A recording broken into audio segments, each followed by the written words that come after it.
دڵتان خۆشە؟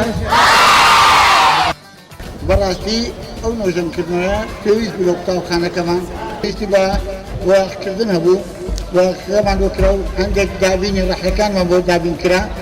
وڵاتی ڕسمەکانی دروستکرد زۆر دڵم پێ خۆش. سوپاسی دەستگای ڕوانگە دەکەن کە کۆنتری قوتابخانەکە ناوشاری هەولێر نۆژە دەکاتەوە. پێشتر کەون بوو. ڕەحلەکانی پێشان کەون بوو بەس ئێستا نوێیە سەبرەکانیش پێشان کەون بەس ئێستا نوێ. واو مامۆستانێکی کار بەدەستن بڕیار بەدەستن تەرکیز و ئەولەویاتی حکوومەت ئەبێ مەسائلی پەروەردەبیت ئەبێ خەم لە کتابیان قوتابخانە منهەج و مامۆستاکان بخورێتە ڕاست. هەموو شتێک لێی گۆڕاوە.